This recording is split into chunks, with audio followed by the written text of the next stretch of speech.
Hello, get set baby എന്ന ചിത്രത്തിൻ്റെ 12-ാം ദിവസത്തെ കേരള ബോക്സ് ഓഫീസ് കളക്ഷൻ റിപ്പോർട്ടാണ് ഇന്നൊരു വീഡിയോ ഭാഗത്ത് ഉൾപ്പെടുത്തിയിരിക്കുന്നത്. വീഡിയോയിലേക്ക് വരുമ്പോൾ വീഡിയോ ലൈക്ക് ചെയ്യുക, ചാനൽ സബ്സ്ക്രൈബ് ചെയ്യുക.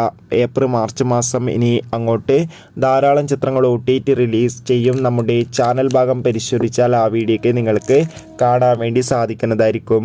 ഉണ്ണി മുകുന്ദൻ, ജോണി ആൻ്റണി, ചെമ്പൻ വിനോദ് എന്നൊക്കെ പ്രധാന കഥാപാത്രങ്ങളായെത്തിയ ചിത്രമായിരുന്നു ഗെറ്റ് സെറ്റ് ബേബി. ഏവരും ആകാംക്ഷയോടെയായിരുന്നു ചിത്രത്തിൻ്റെ ഓരോ ദിവസത്തെ ഓരോ കളക്ഷൻ റിപ്പോർട്ടും അറിയാൻ വേണ്ടി കാത്തിരിക്കുന്നത്. ചിത്രത്തിന് ഇന്ന് 12-ാം ദിവസമായ ചൊവ്വാഴ്ചയും അത്യാവശ്യം മികച്ചൊരു ബുക്കിംഗ് ആണ് കേരളത്തിൽ നടന്നിട്ടുള്ളത്. അതുകൊണ്ട് തന്നെ ഇന്ന് മാത്രം ചിത്രത്തിന് ഏകദേശം 30-20 ലക്ഷത്തിൻ്റെ അടുത്ത് വരെ കളക്ഷൻ നേടിയെടുക്കാൻ വേണ്ടി സാധിക്കുമെന്നാണ് ട്രാക്കിംഗ് റിപ്പോർട്ടുകൾ സൂചിപ്പിക്കുന്നത്. എന്തായാലും ഗെറ്റ് സെറ്റ് ബേബി എന്ന ചിത്രത്തിൻ്റെ കൂടുതൽ ബോക്സ് ഓഫീസ് കളക്ഷൻ റിപ്പോർട്ടിനായി കാത്തിരിക്കാം. ചിത്രം കണ്ടവരുടെ അഭിപ്രായം കമൻറ്റ്